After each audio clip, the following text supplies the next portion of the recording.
Selamat berjumpa kembali saudara-saudara yang terkasih di kanal Forum 195. Kanal kita bersama untuk mengasihi, melayani, memuji dan menyembah Tuhan kita Yesus Kristus. Damai kasih Allah menyertai kita semua. Saudara-saudara yang terkasih, kita bertemu kembali di season 7, episode ke-18. Di sini kita akan melihat implikasi dari posisi kita sebagai ciptaan Tuhan yang paling sempurna. Dari seluruh hal yang sudah dipelajari manusia dari keadaan alam semesta, kita tahu bahwa Allah menciptakan segala sesuatu dengan kuasa-Nya. Kita juga tahu, ternyata Allah memberi kekhususan terhadap bumi, lebih khusus lagi terhadap manusia. Manusia adalah objek yang paling rumit dari seluruh ciptaan Tuhan. Bukan planet atau bintang atau benda ciptaan Tuhan yang lain. Ini dikarenakan manusia diberi akal budi dengan tujuan untuk menguasai seluruh alam ciptaan Allah. Melalui pengenalan yang lebih mendalam lagi, kita akan paham bahwa Allah juga membuat hukum-hukum yang semua dengan patuh diikuti oleh alam semesta ciptaannya. Hukumnya sedemikian sempurna dan wajib diikuti seluruh ciptaan Tuhan, sekalipun ciptaan yang mati dan yang tidak memiliki akal budi. Tujuannya hanya satu, agar tidak mengalami kerusakan atau kebinasaan. Dengan menganalogikan hal ini, kita mendapat pengertian bahwa Allah juga memberi hukum-hukum kepada kita, manusia. Dan dengan hukum Allah ini, kita menjalani kehidupan di bumi dan status manusia berubah dari objek menjadi subjek untuk menguasai seluruh alam. Marilah, sebelum memulai renungan kita terlebih dahulu berdoa. Allah kami yang hidup dan maha kasih, pada hari ini kami mau belajar apa tujuan hidup kami sebagai makhluk paling sempurna yang Tuhan ciptakan. Dengan demikian, tiap orang dapat merespon akan maksud Allah. Biarlah Roh-Mu yang menuntun dan mengajari kami untuk memberi pengertian yang Engkau kehendaki. Ampunilah ya Tuhan segala dosa dan kesalahan kami, baik yang kami sengaja maupun tidak. Terima kasih ya Allah. Di dalam nama Tuhan Yesus Kristus kami berdoa dan mengucap syukur. Amin. Saudara-saudara yang dikasihi Tuhan, Allah yang sempurna hanya dapat diartikan bahwa segala-galanya berada di dalam diri Allah sendiri, dan Dia tidak memerlukan apa-apa di luar dirinya. Sampai pada titik ini, kita mengerti bahwa tidak ada yang bisa kita lakukan kepada Allah yang bisa mempengaruhi dirinya, sehingga Dia bisa berlaku atau berbuat di luar dirinya sendiri. Artinya, tanpa kita melakukan apapun, Dia tetap Allah yang maha mulia. Sampai di sini, mungkin kita semua terpaku, terhenyak, hanya bisa diam. Apa yang harus saya perbuat untuk Allah? Dia memiliki segalanya. Dia tidak memerlukan apapun dari diri saya. Iya, Memang demikianlah adanya. Allah kita tidak membutuhkan apapun dari kita. Sekali lagi, Allah tidak memerlukan apapun dari kita. Marilah kita sekilas melakukan flashback dari video-video kita sebelumnya. Ini kita lakukan agar kita bisa menyikapi apa yang sudah diberikan Allah kepada kita. Dari mulai Dia menciptakan kita, memberi tempat tinggal yang luar biasa, serta bagaimana kita merespon ketetapan atau hukum yang diberikan Allah dan kesiapan kita untuk menerima konsekuensi bila melawan hukum tersebut.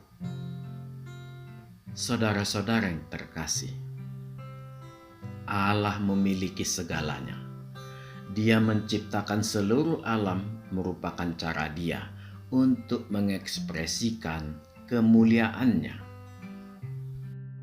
Allah adalah kasih. Kasih dalam konteks ini bukanlah kata sifat. Dia adalah kasih itu sendiri. Dia sangat mengasihi seluruh dunia. Dia memberikan hukum-hukumnya bukan untuk membebani manusia, melainkan agar kehidupan manusia terselenggara dengan harmonis. Kita bisa membayangkan apa yang terjadi dengan tata surya kita apabila Allah tidak menerapkan hukum pengaturan secara fisika, kimia, biologi, astronomi, dan semua disiplin ilmu lainnya. Kita juga bisa membayangkan apa yang terjadi dengan ekosistem bumi, tumbuhan, makhluk laut, makhluk darat, apabila Allah tidak menerapkan hukum pengaturan yang sesuai dengan masing-masing komunitasnya. Bila saudara amati, tampaklah hukum Allah bersifat harmonis. Harmonis di antara seluruh ciptaan dan harmonis antara hubungan ciptaan dan pencipta. Semua tampak indah dan baik. Inilah pengertian mencipta berdasarkan ekspresi kemuliaan. Artinya, kemuliaan Allah terpancar dari setiap ciptaannya. Inilah sebenarnya yang harus kita lakukan, yaitu menjaga hidup kita agar senantiasa kemuliaan Allah terpancar dari hidup kita. Dengan demikian, Allah berkenan kepada kita. Kita sekarang mempunyai tujuan hidup yang jelas, yaitu perkenanan Allah terhadap hidup kita. Pertanyaannya adalah, bagaimana kita melakukan hal tersebut? Marilah kita mempelajarinya sedikit lebih mendalam. Ya, perlahan memang kita akan meningkat sedikit lebih rumit dalam pembelajaran kita. Tidak apa, kita bersama-sama menguraikan dengan sesederhana mungkin. Saudara-saudara yang dikasihi Tuhan, dari sudut pandang manusia terhadap Allah sebagai makhluk yang diciptakan Allah, ada 4 aspek yang dapat dipilih bagaimana memperlakukan Allah, yaitu menyembah Allah, memuji Allah, melayani Allah, dan mengasihi Allah. Dalam melakukan keempat hal ini diperlukan satu hal yang menjadi dasar pemilihan sudut pandang tersebut. Mana yang paling sesuai? Dasar yang perlu dan harus dimiliki manusia untuk memilih adalah Allah yang seperti apa yang berhak mendapatkan perlakuan-perlakuan seperti keempat hal itu. Karena kita tahu banyak ajaran di luar dan kita sudah mengenal Allah kita. Dengan demikian, kita bisa memilih bagaimana kita merespon Allah. Keempat pilihan tersebut dapat berdiri sendiri dan dapat juga saling berkaitan sangat erat atau dependen.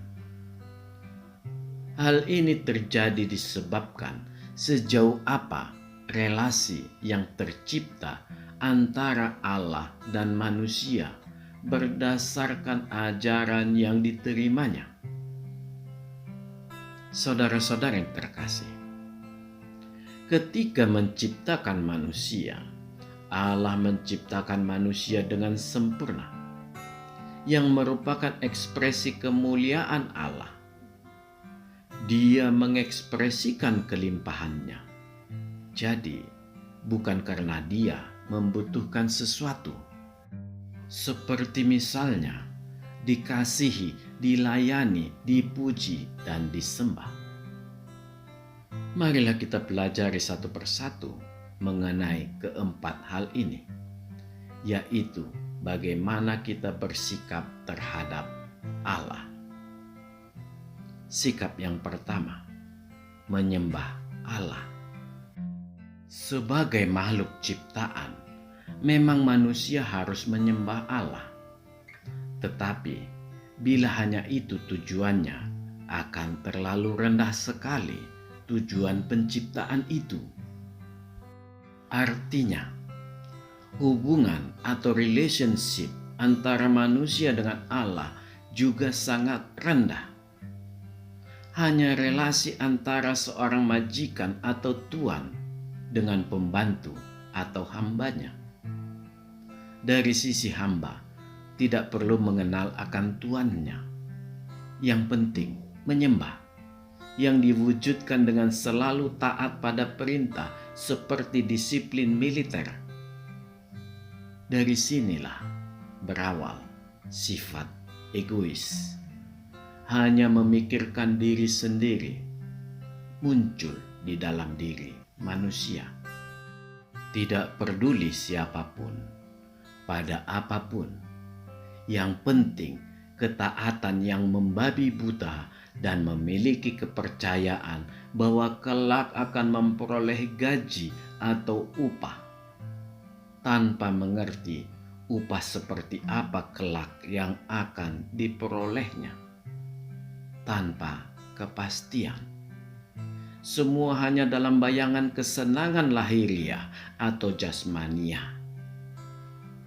Saudara-saudara yang terkasih, hal itu bisa muncul akibat pengaruh ajaran yang menyesatkan, yang membuat pengenalannya terhadap Allahnya adalah Allah yang memberi kesenangan atau kenikmatan lahiriah. Inilah kekeliruan yang sangat fatal. Upah yang diperoleh setelah kematian itu masih juga menginginkan kenikmatan duniawi sesuai dengan apa yang dijanjikan Allahnya. Timbul pertanyaan. Yang pertama, apa perbedaan kehidupan di dunia dan kehidupan setelah mati? Kalau hanya memikirkan kenikmatan duniawi. Yang kedua, Allah yang seperti apa yang hanya mampu memberi kenikmatan duniawi? Kedua pertanyaan itu hanya mempunyai satu jawaban. Allah yang seperti itu adalah Allah yang tidak berkuasa atas kehidupan setelah mati.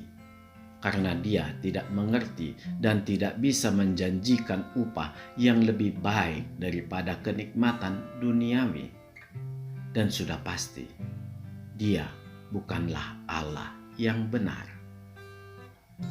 Sikap yang kedua, memuji Allah. Sebagai makhluk ciptaan, memang manusia harus memuji Allah. Sikap memuji ini setingkat lebih baik daripada sekedar menyembah. Dengan sikap memuji ini, kita sedikit lebih mengenal Allah berdasarkan pemberian. Kita tidak perlu mencari tahu mengapa kita diberi. Mengapa demikian? Karena apabila kita memuji, sudahlah pasti merupakan suatu cara atau proses pengucapan syukur atau bentuk terima kasih kepada yang memberi. Meskipun si pemberi belum tentu mengenal kita. Jadi, hanya sekedar hubungan sebab dan akibat. Apabila kita mengucapkan terima kasih, berarti kita memiliki kesadaran bahwa kita sudah diberi sesuatu. Ada yang memberi, ada yang menerima, dan yang menerima mengucapkan terima kasih. Hanya itu dan sesimpel itu. Sikap ini juga memperlihatkan pengenalan terhadap Allah belum secara utuh, karena kita fokus hanya pada pemberian. Saudara-saudara yang terkasih, sikap yang ketiga, melayani Allah, merupakan bentuk sikap yang lebih baik lagi dari dua sebelumnya. Di sini kita memiliki sikap hati yang tunduk dan memiliki kerendahan hati. Ini bisa muncul dari sebuah hati yang baik, dari sebuah ajaran yang mengajarkan hal-hal yang baik. Tetapi itu belumlah cukup. Dikarenakan ajaran-ajaran yang baik, tata krama, sopan santun, adat istiadat, dan lain-lain seperti itu juga bisa menghasilkan sikap ini. Jadi, bisa saja bukan berasal dari sebuah cerminan cinta kasih Tuhan. Sikap yang terakhir, yang keempat, adalah mengasihi Allah. Sikap ini hampir mendekati puncak sebuah hubungan. Ya, saya katakan hampir. Karena kita harus memahami mengasihi yang seperti apa. Tetapi minimal sudah mendekati puncak. Meskipun itu mengandung arti, tetap saja tidak sempurna. Sementara Allah menginginkan kita sempurna. Dengan mengasihi atau mencintai ini, berarti kita mengenal Allah dengan cukup baik, sehingga menimbulkan rasa cinta dari dalam diri kita terhadap Allah. Saudara-saudara yang dikasihi Tuhan, bila kita ditanya mana yang akan kita pilih dari keempat sikap ini untuk menunjukkan bagaimana kita memperlakukan Allah, apakah kita memilih hanya salah satu sikap atau dua sikap, tiga sikap, atau semua? Apabila lebih dari satu sikap, bagaimana kita mengimplementasikannya dalam bentuk gabungan? Sebenarnya, tidaklah mudah melakukan pilihan ini, sekalipun merupakan gabungan dari seluruh sikap. Tetapi di dalam hati kita, minimal kita sudah dapat merasakan perbedaan keempat sikap ini. Ajaran kekristenan memang ajaran yang sangat berbeda dengan seluruh agama lain yang kita kenal. Kekristenan adalah penyerahan hidup yang total kepada Allah. Ingat, kepada Allah, bukan kepada, dalam tanda kutip, sesuatu yang lebih tinggi, seperti banyak dilakukan para pertapa untuk mencapai tingkat tertinggi dalam kesucian batinnya. Tetapi ketika kembali ke masyarakat umum, seluruh hasil tapanya menjadi tidak berarti, hilang tanpa berbekas. Kekristenan tidak boleh seperti itu. Hal tersebut bisa kita hindari jika kita mencari tahu dan harus mengenal Allah kita. Dengan demikian, kita mengetahui apa yang dikehendaki Allah dari kita. Kehendak Allah itu bukan untuk Allah, tetapi agar kita memperoleh keselamatan. Kekristenan mengajarkan hidup di dalam masyarakat, karena tujuan awal penciptaan memiliki teman yang sepadan. Itulah suami dan istri. Dan manusia diperintahkan Tuhan Allah untuk beranak cucu. Artinya, hidup bersosial. Yang membedakan semua agama dengan kekristenan adalah Tuhan Yesus Kristus. Dialah Allah yang kita kenal, yang menjadi jurumudi kita dalam mengarungi kehidupan kita. Ya, Yesus Kristuslah Allah kita. Allah yang menciptakan segala sesuatu, Allah yang hidup, dan Allah yang kita kenal.